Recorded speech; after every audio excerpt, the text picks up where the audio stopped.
Will there be a Texas-like turnaround coming to Nebraska this season? We'll discuss it in the mailbag next.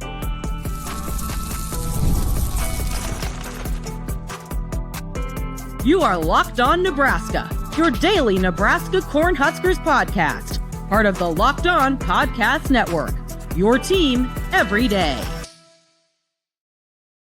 Good morning, everybody, and thank you for making Locked On Nebraska your first listen every day. We are free and available wherever you get your podcasts and on YouTube, part of the Locked On Podcast Network, your team every day. And today's episode is brought to you by FanDuel. Right now, new customers can get $200 in bonus bets, and all you have to do is place your first $5 bet with FanDuel. All right, welcome in Friday episode of the Locked On Nebraska podcast. I'm Mitch Sherman from The Athletic. Connor Happer of 1620 The Zone is with me. We made it through to the end of the week. Connor, one more week gone. Spring football is only a week away. Nebraska is on spring break coming up next week, and then they'll be back on Monday to start spring practice. Are you excited for spring practice? No, but I'm excited for their. Being honest, I'm excited for there to be something football-y to talk about. I think that's good. We've taken a lot of time off from football. It's been about not football, so we'll go into football for a couple weeks, and then we'll stop talking about football for 4 more months and talk about revenue sharing. And I don't know, who knows? Somebody will probably move conferences this summer. So yeah, it'll be a nice little reprieve. The Royals will be in the pennant race. Okay. Dreaming. Let's get started. You get a live studio audience back there. The studio audience is here. Yes. Let's not encourage that. You can stay away. We're going to start the mailbag with a question from Keegan in Austin, Texas on email. Hello, Mitch and Connor, longtime listener, first-time emailer here. I'm a big fan of the show. Love listening to you guys on my commute through Longhorn country. Love it. Wow. Love it, Keegan. The Longhorns went through a rough patch before Steve Sarkisian turned things around in their last year of the Big 12, which would have been 2 years ago. Texas back-to-back college football playoff appearances. Nebraska's struggles have lasted much longer and have been painful. But I can't help but wonder if the Huskers will make a jump this season similar to Texas in 2023. The two programs have some similarities: passionate fan base, money to spend, good coaching and support staff, facilities, stud quarterback, great support from the university and the state. They differ in the amount of 5 stars they pull, but with the successful transfer portal cycle, I don't think they are that far from different. Are far off from each other. Sorry. Would Nebraska be able to do something similar this year? Dare I say playoff, or am I being over optimistic? I'd love to hear your take in comparison to the two programs. I'm praying for the same ascension for Nebraska. I don't think it's crazy to say Nebraska could be a borderline playoff like contender. You almost couldn't say it, Connor. I know. I don't think it's crazy. I guess the question that I'd be curious about is like, what did Sark do to make, what was the change? Because in his first 2 years after taking over for Tom Herman, he went 5-7 and 8-5. And that's not that far off of what Rule has done in his first year. He went 5-7 and 7-6. So one win less in his first 2 years at Nebraska. I don't expect Nebraska to be in the semifinals of the college football playoff, I guess, this year, to the emailer's point there, to Keegan's point. But I guess I'd be curious to know like what made that go. And if it at all applies to what Nebraska is going to try and do this year.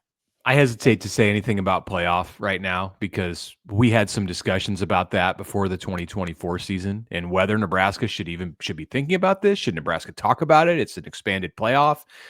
And then it's not that insane. I mean, it's I know it's not, but they went 6-6 in the regular season.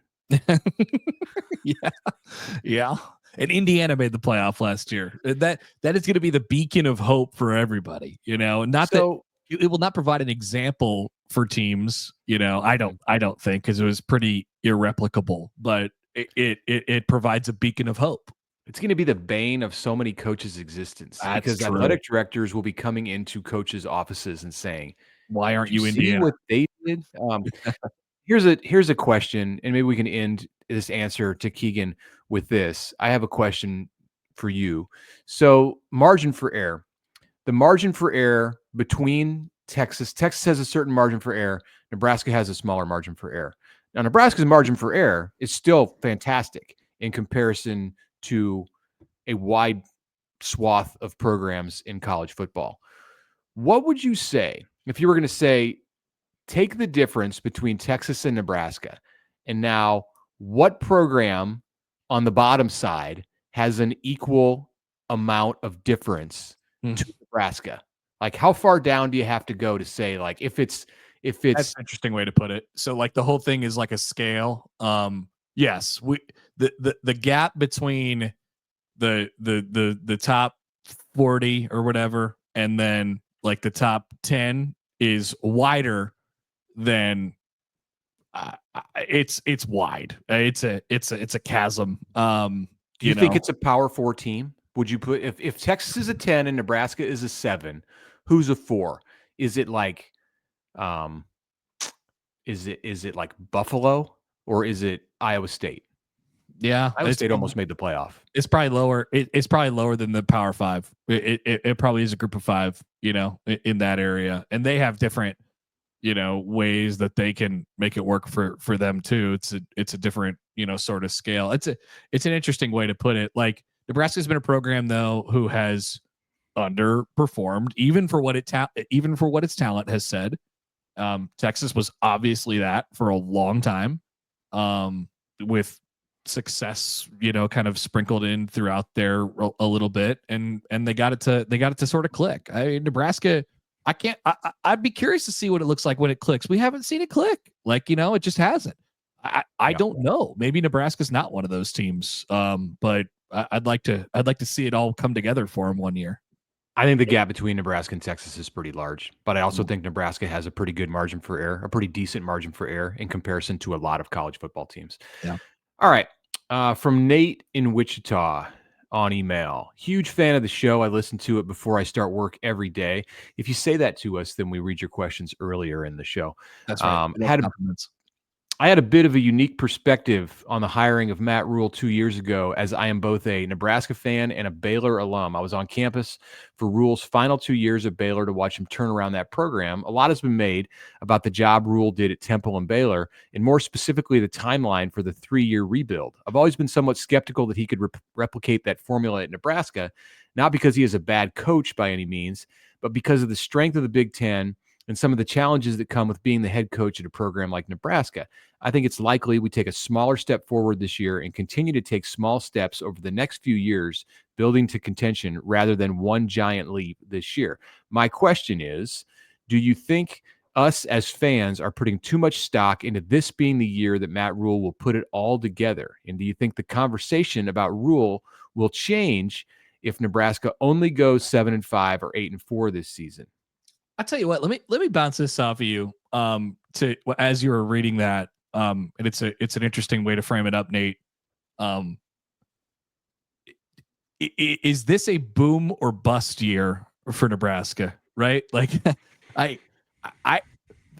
the third year is fundamentally different at this job compared to his other 2 college stops, where they built it in succession. The same plan went from year 1 to year 2 to year 3, and year 3 it really blew. Like that. This is different than when Rule got here. Year 3 is on a different line than year 1 was, and then year 2 was. So it could blow if they get some things to click right. I think there's some blow up potential as well. It could be good. It could be bad. Obviously there's a way where it's in the in-between and they end up taking an incremental step or stay the same, but I don't know, man. It could go really, really well, or it could go pretty poorly. That's on the table. I think it is kind of a boom or bust year. And I think as long as Rule does show incremental progress, the fans will stay patient with him to a point. It can't be like incremental. I mean, at some point, if you make incremental progress, you're going to get to 10 or 11 wins, which is going to get you in contention for the playoff. And that would be, I'd buy him all the time in the world. Two quick questions I want to get to before we take our first break. They are related, so we'll just go ahead and read them here in succession. From Shane on email, what will be the ultimate timeline into trimming down the roster size to 105? And then from Joe, maybe you guys can explain this. I understand we are going to the 105-man roster limit this year. I thought we were at an 85-player limit. How did Nebraska get 140-some players on the roster that we now have to cut down? So Nebraska's had a very large roster just historically for a long time because of their walk-on program. They are at an 85 scholarship limit, which they technically are still abiding to at the moment. But like there's NIL and all that stuff. The waters have gotten really murky in that conversation, as well. As far as so that's why they've had to cut it down. It's mostly walk-ons that are going to be leaving. Don't overlook the walk-ons, Joe. Yes, it's going to be walk-ons that are leaving the program for the most part. Nebraska lost a lot of transfer players too, but they're replacing them with scholarship players, as we've seen in the portal this offseason. As far as the timeline is concerned, this all goes into effect, this summer, and I would imagine that the loose structure of that is, you got to be at 105 by camp, and that's kind of the story. First game. Yeah.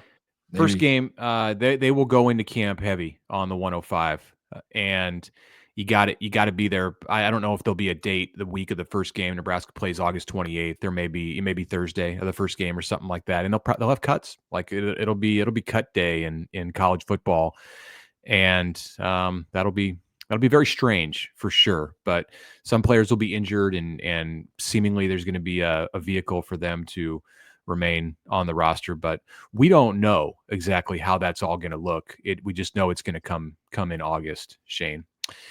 All right. When we come back, we are going to talk about Nebraska's cornerback duo. Does Nebraska have a cornerback duo potentially that could rank at or near the top of the Big Ten? That's an intriguing thought. And that's coming up next. Right now, I want to tell you about Nissan.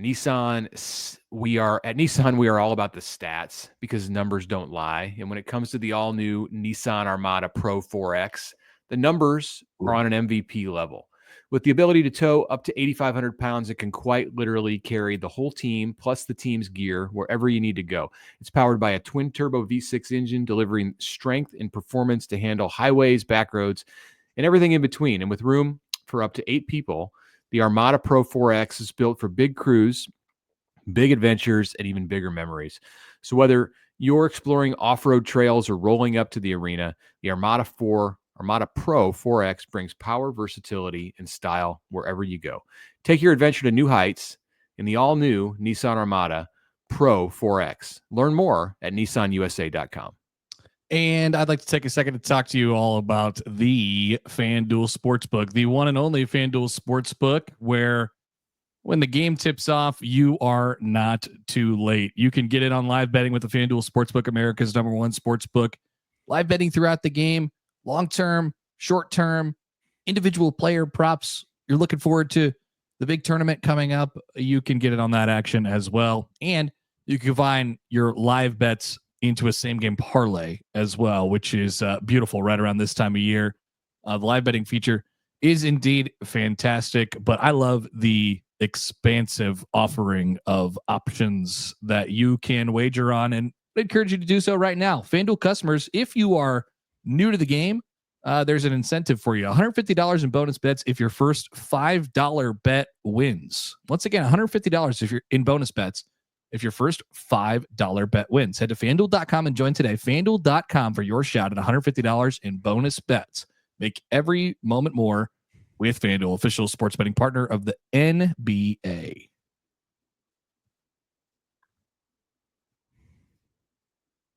All right. Welcome back here. Segment 2 as we get back into the questions. This is Jake in Albuquerque from Beatrice. All right. Beatrice to Albuquerque. No direct flights, but a good line nonetheless. Jake starts it off with a compliment. Thank you. Love the show. Listen every morning. Know I missed the window for the mailbag from time to time. Don't worry. There's always time for a mailbag, Jake. And so we're glad you're here now. He has a prediction for us. Let's take predictions on the mailbag.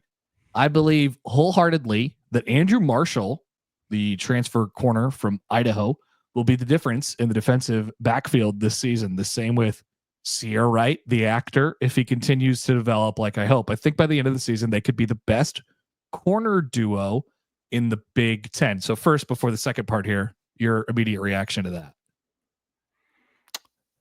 Well, Andrew Marshall's got to win a job, first of all, and he's going to be up against Donovan Jones, Mario Buford. Those two come to mind for me right off the top of my head in spring practice. I think you're going to see Marquise Buford, the older of the Buford brothers, move inside to safety. I think you're going to see Malcolm Hartzog play safety this year too. So those two played corner last year and played a lot of corner after Tommy Hill was hurt. So can Marshall beat out the two young guys who are there at corner, a pair of true freshmen from last season who had good moments and are some of the better athletes in the Nebraska program. I think he's got the inside track as a player who started at the FCS level.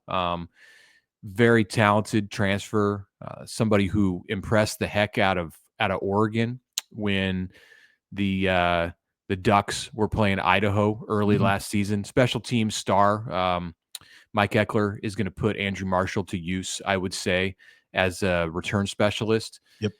To suggest that he's going to be one of the best cornerbacks in the Big Ten, I think is premature at this point, but I like what he brings to the table. I don't want to fall into the trap of saying that every transfer looks fantastic because they've yet to make mistakes at Nebraska. Like you can easily look at it and say, well, Williams Nwaneri is going to be an All-American.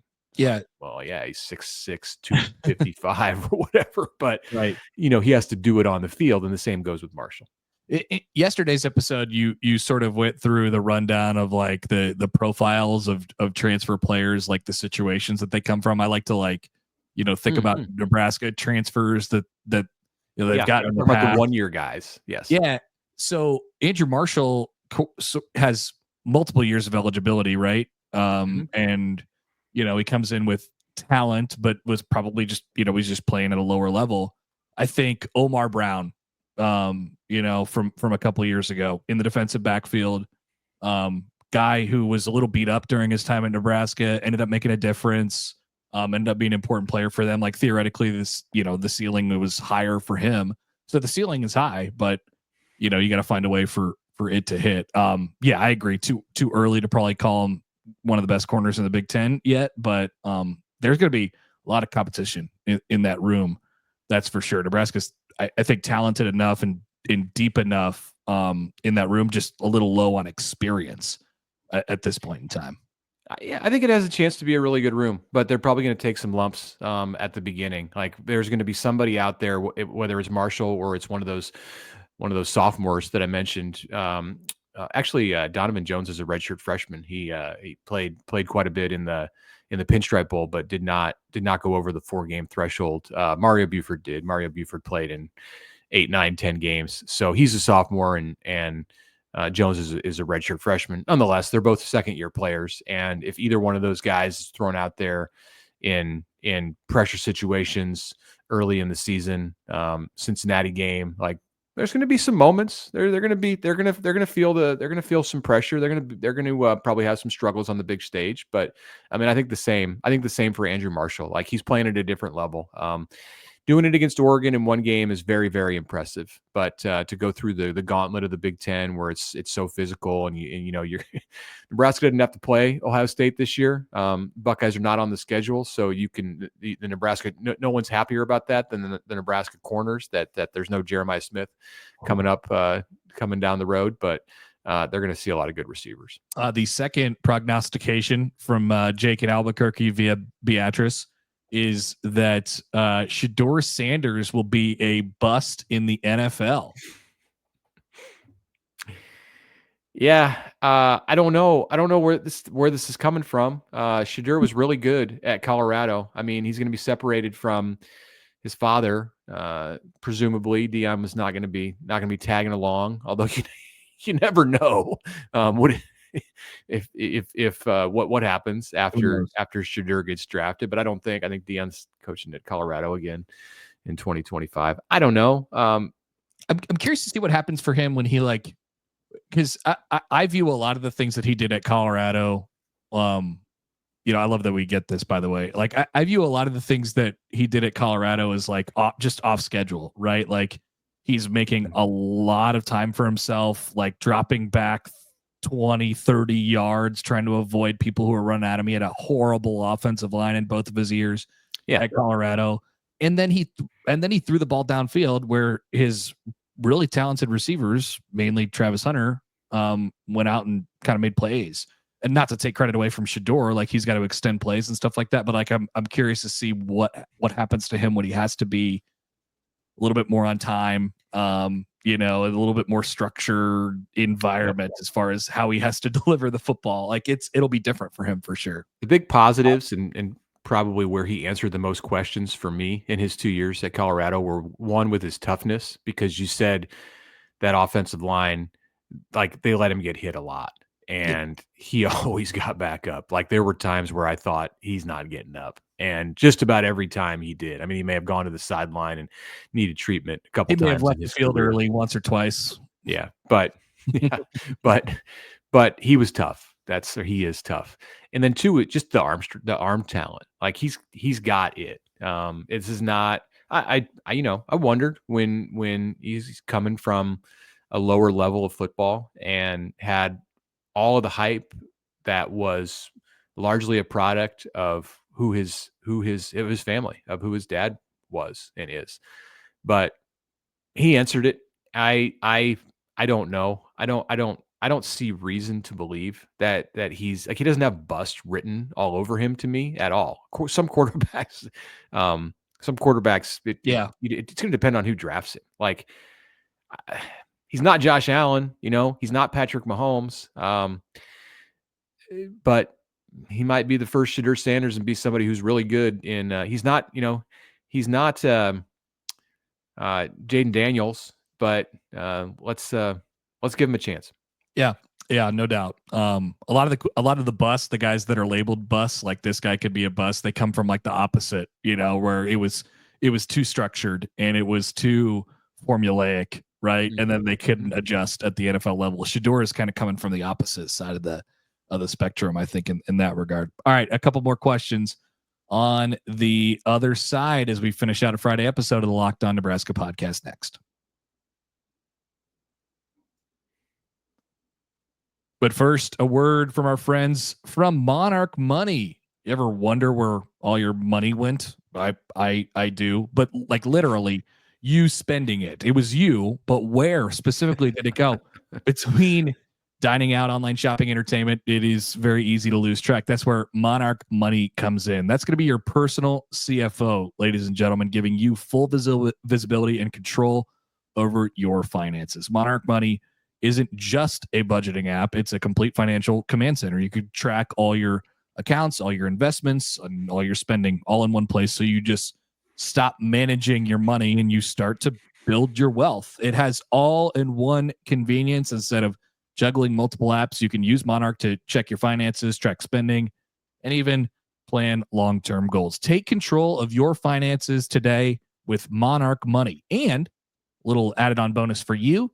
Use Locked On College, that code at monarchmoney.com for 50% off your first year. Locked On College, monarchmoney.com, code Locked On College for half off your first year.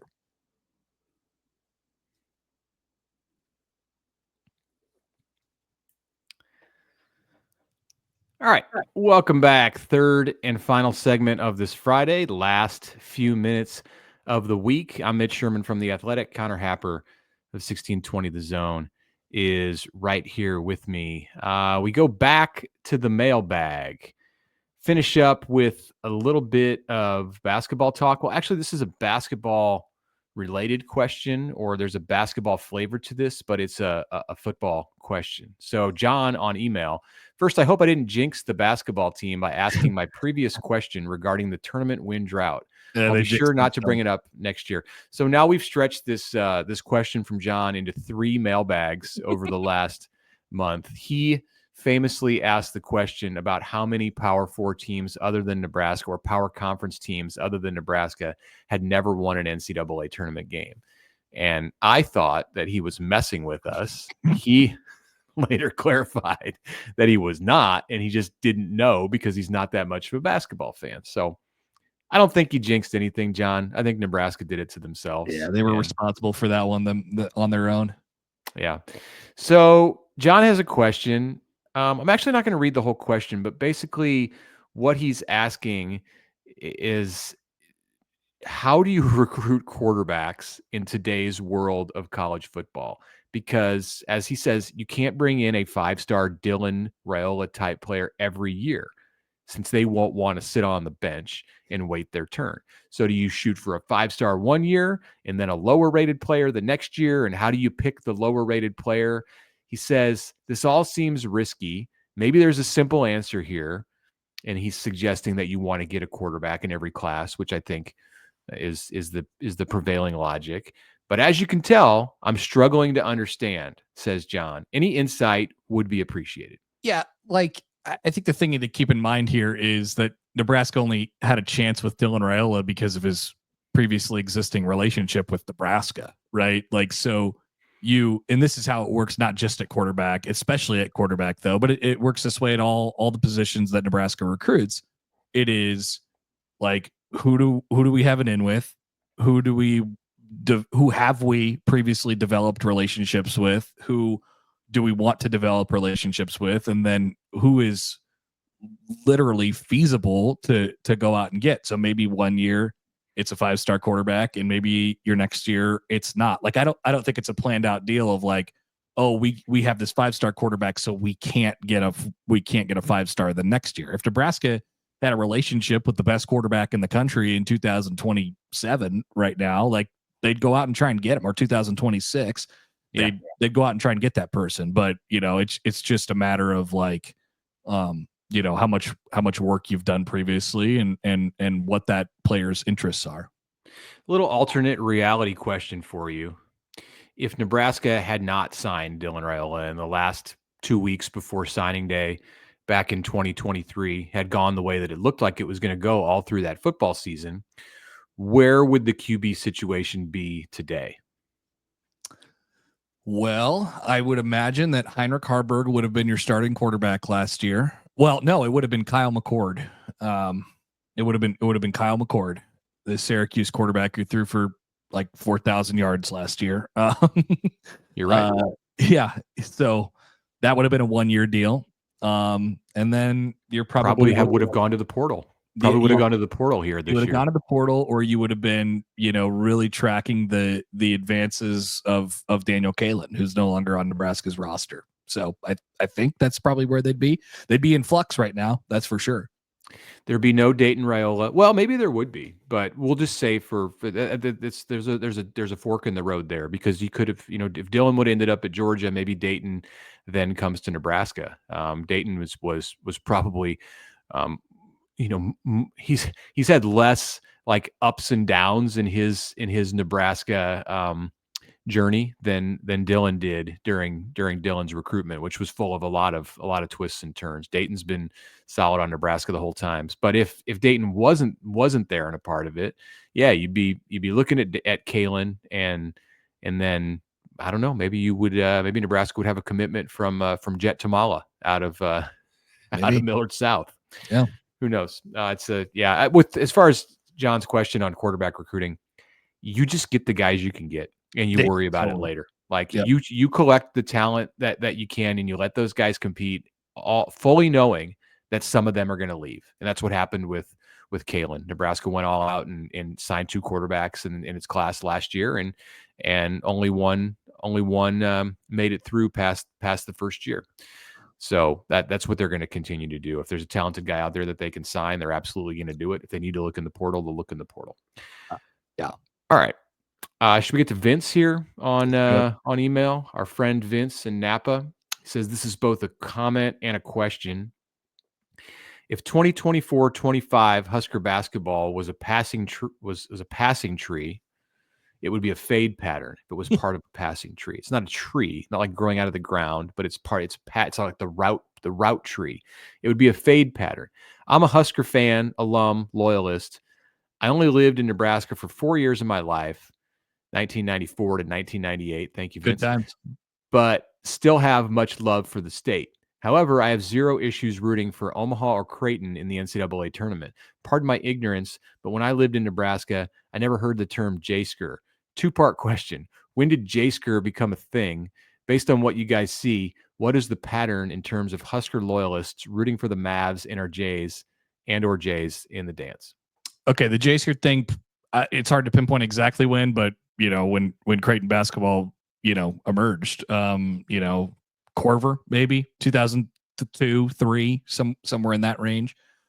It's been a thing basically since I've been conscious of sports, living in Omaha for the majority of my life.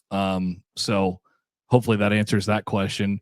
And then Husker fans rooting for the Jays, not gonna happen unless, like, if you are a diehard Husker fan and you love Nebraska basketball, you're not rooting for Creighton in the NCAA tournament, but you hopefully are rooting for Omaha. I think you're rooting not rooting for Omaha, right? Maybe you're not rooting for Omaha to win an NCAA tournament game before you do. Maybe there's that in the back of your head, but yeah, it's sort of how threatening they become to your existence, right? Creighton has become very threatening to Nebraska's existence. Omaha still not at that point yet. Yeah, they're not recruiting the same players. They don't play each other. They're in the same university system. It's a friendly university. Omaha is to the University of Nebraska Lincoln. So I think Nebraska fans, much like us, will adopt the Mavs next week in their first round game. Can't wait to see, by the way, on Sunday where the committee will send Chris Crutchfield and his team for the first round. Is it going to be Wichita? Are they going to play? Are they going to be playing Duke, which would be incredible? Will they get to play a 2 seed, which would be intriguing also. So I don't know. I think to finish up with Vince's question, I'm with you, Connor. The Jaysker thing did not exist during Vince's time here when Creighton was a member of the Missouri Valley, and the Jays were in the Mo Valley when they emerged as a regular in the NCAA tournament, and then moved, of course, to the Big East on the strength of Doug McDermott's greatness. So it's been around for about 20 years. Yep. And then one final one, also basketball, from Greg in Tulsa. It's funny how often I hear this question. Why do we have basketball at Nebraska? Greg wonders. We need somewhere to take the football recruits when it snows. I think that was a rhetorical question. Yeah. Yeah. It's like a punchline. It's a joke. It's there's a lot of Nebraska fans, a lot of Nebraska football fans who just don't have many from outside of the state, and Greg's in Tulsa. If you're in Tulsa, like, what's your purpose on rooting for Nebraska basketball? Like, why are they even on your radar? I think that's the case for a lot of displaced Nebraska fans, or people who haven't ever lived in Nebraska, but they're fans of Nebraska football because they're of a certain age and they grew up in a generation when Nebraska football was something very unique. Nebraska basketball gets a lot of support. It's a question that people ask when they don't actually care about basketball at large. Like, they don't care about college basketball, like, period, at all. There's a lot of those people in this state, or people who like Nebraska football and don't care about basketball at all. So I hear that all the time, but Nebraska is capable. Nebraska as a university is capable of having a successful basketball program. Just haven't found the right formula yet. They're going to keep trying until they're blue in the face. That's what's going to happen. All right. Have a great basketball weekend, everybody. And it's a good baseball weekend, too. Nebraska baseball, fresh off a midweek sweep of the Wichita State Shockers. Huskers win on Tuesday and Wednesday at home, are headed out to UCLA. So when we come back on the show Monday, we'll talk about Nebraska's baseball weekend and how things went against the Bruins. And I'm sure we'll talk some March Madness and also Nebraska football. So thanks for making the Locked On Nebraska podcast your first listen today. For your second listen, go check out the Locked On College Basketball podcast with Isaac Shade and Andy Patton. March Madness is here. Be the most informed college basketball fan right now. Find Locked On College Basketball on YouTube or wherever you get your podcasts.